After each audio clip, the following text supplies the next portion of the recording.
Today on The Young and the Restless, Sharon dreams of Daniel dying, Nick and Mariah worry about Sharon, and Adam runs into a distraught Faith. All products and services featured are independently chosen by editors. However, soaps.com may receive a commission on orders placed through its retail links, and the retailer may receive certain auditable data for accounting purposes. At Society, Tessa greets Mariah with a hug and asks her and Nick, "What's going on?" Mariah tells her wife that Sharon told them she was gone to Madison for business for Cassidy first, but she was lying. She went to check on her and she wasn't there. She explains that she called her and Sharon said she needed time away from her life and from them hovering over her to heal. Maria's learned she's not in Sedona. Nick sighs. They have no idea where she actually is. Florence Pugh took acting break after realizing how much of her life she'd missed at the motel. Sharon awakens in the dark to a knocking coming from the closed bathroom door. She turns on the lamp and sighs that it was just a bad dream. The knocking starts up again. Sharon asks, "Cameron?" The knocking continues. Sharon warns Cameron that she has no problem killing him again. Then she realizes that it's not Cameron knocking. Cameron is in her head. She calls, "Who's there?" She talks to herself and urges herself to run. "You can leave this room and never look back." She opens the door and Daniel is standing there gasping, "Cassie, Cassie," in a disembodied voice. He falls onto Sharon, who catches him and realizes the back of his head is covered in blood. Suddenly, Sharon awakens with a start and looks at the empty bathroom, the door of which is wide open.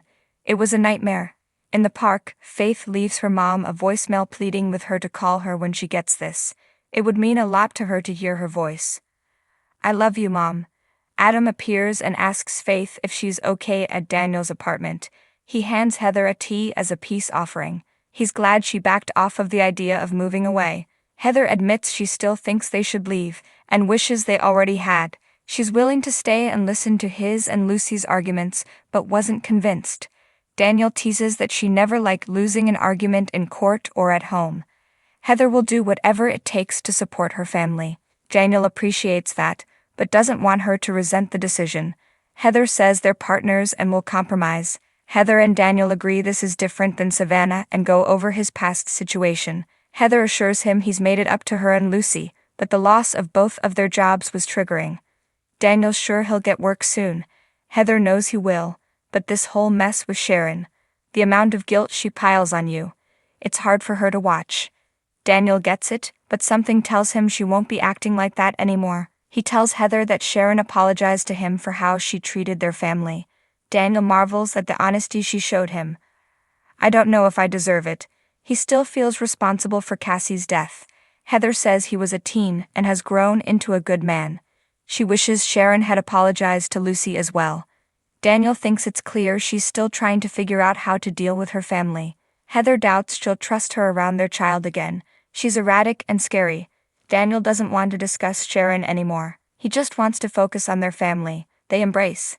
At Society, Nick asks Mariah to tell him and Tessa about her call with Sharon. Mariah goes through the lies she told about going to Madison and the CEO canceling the meetings. They all find this scary. Mariah says her mother claimed she was starting to feel like she was being interrogated and didn't care about the business meeting at all. But she was clear-headed enough to know what they were planning.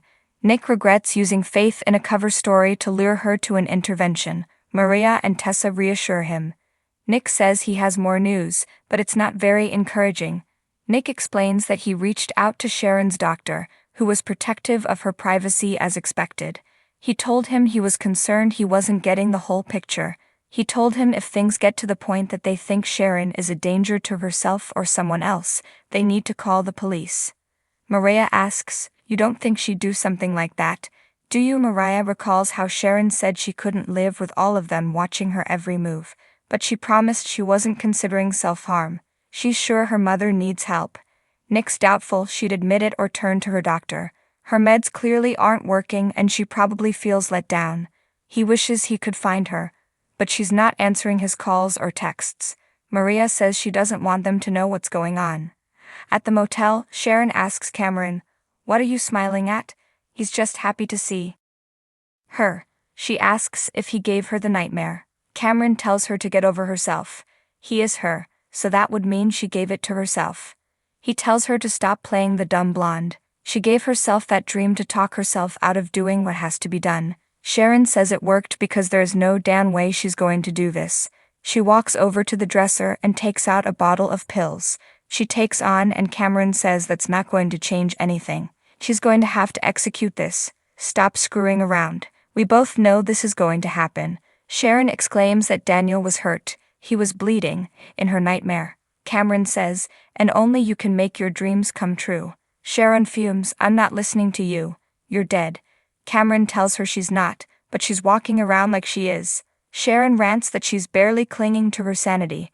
If she does this, she will break. Cameron tells her she's stronger than she thinks she is.